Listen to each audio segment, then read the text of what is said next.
Everyone, welcome my new another blog. তো আমি ব্লগটা এখান থেকে শুরু করেছি। হ্যালো ফ্রেন্ডস, আমরা বাড়ি চলে যাবো, তার জন্য এটা সব আমার মা লুচি খাচ্ছে। এখানে বলি আমি একটা লুচি খেলাম। দেখো, তো আমরা হাওড়াতে গিয়ে রাতে থাকবো, তার জন্য আমাদের তো খেতে লাগবে, তাই মা আদিকে লুচি ভেজে নিচ্ছে। আর দুপুরবেলা কিন্তু চলে যাবো বলে সেদিনকার মাংস রান্না করছিল বৌদি। তো মাংস তো রাতে নিয়ে যাবো, লুচি নিয়ে যাবো, সাথে দাদা দিকে মিষ্টি প্যাক করছে আমরা যাতে পুনেতে নিয়ে যাবো বলে। আর তোমাদের তো বলাই হয়নি, আমরা তো পুনেতে চলে যাবো, বুঝতে পেরেছো? তো আজকে সন্ধ্যের সময় আমরা লাস্ট ট্রেন ধরবো নবদ্বীপ থেকে হাওড়া। রাতে আমাদের হাওড়াতেই থাকতে লাগবে, 5:30টার সময় আমাদের হাওড়া থেকে পুনের উদ্দেশ্যের ট্রেন। আর এদিকে আমি পুচকুট দিতে এসেছিলো। কোন স্টাইল? তো দাদা পুচকুর সাথে আমাদের নবদ্বীপ স্টেশনে ছাড়তে এসেছিল, আর আমাদের পুচকু দিকে খেলা করছে।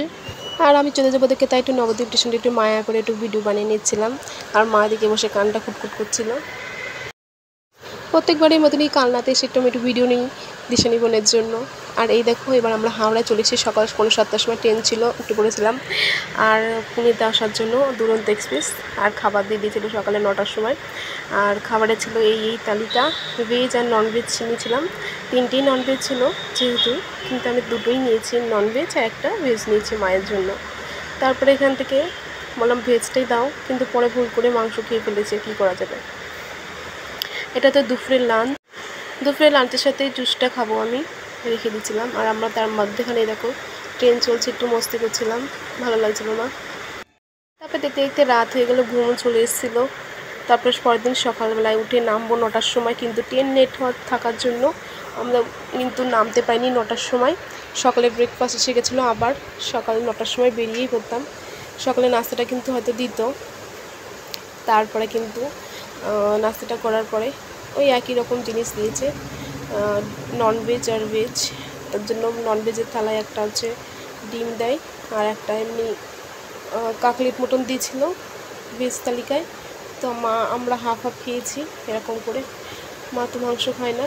আর এই দেখো, যখন নামবো তার কিছুক্ষণ আগেই এরকম পুনেতে চলে আসার ঠিক কিছুক্ষণ আগেই এরকম ভিডিওটা বানিয়েছিলাম। আর এই দেখো, দুপুরবেলায় বসে বসে আমরা মস্তি করছি, আমি আর আমার ছেলে, তুই মোবাইল দে করে। আর ঠিক তার একটুখানি পরেই দেখো কি সুন্দর লাগছিলো, আমি এই ব্রিজটা তুলে নিয়েছিলাম, আর জল ছিল এখানে। এটা কি জায়গাটার নাম যায় না। তারপরে আমরা চলে আসলাম আমাদের গন্তব্যস্থল পুনে। তারপরে এই স্টেশন থেকে একটুখানি ভিডিও তুলে নিলাম। এই দেখো পুনে স্টেশন চলে এসেছি। তো এরপরে আমরা স্টেশনে নেমে পড়বো। এবার এখান থেকে 1 ঘন্টা লাগবে আমাদের বাড়ি যেতে, আর নিতে আসবে বাড়ির থেকে। তারপরে হচ্ছে গিয়ে শনিবার দিন আমাদের 7টার সময় আমরা হাওড়া থেকে পুনেতে আসার জন্য রওনা দিয়েছিলাম, কিন্তু 1 ঘন্টা লেট থাকার জন্য আমাদের 7:45 বেজে গেছিলো ট্রেনটা আসতে। তারপরে মাঝেও তো আরও ট্রেন রাতে তো টানেই নি। পরের দিন 4টের সময় আমরা স্টেশনে নামলাম। আর এই দেখো, স্টেশনে নেমে আমি একটু ভিডিও বানিয়ে নিচ্ছিলাম। আর এবার বাড়ি চলে যাব। আর সামনে দিকে একটু সাজিয়েছে, এখানটা একটু তুলে নিলাম। আর আমাদের এটা পুনে স্টেশনটা খুব সুন্দর, দেখো কি সুন্দর ডিজাইন করা, অনেক বড় স্টেশন এখানটা জিনিসটা। এবার আমরা বাড়ি চলে আসছি গাড়ি করে।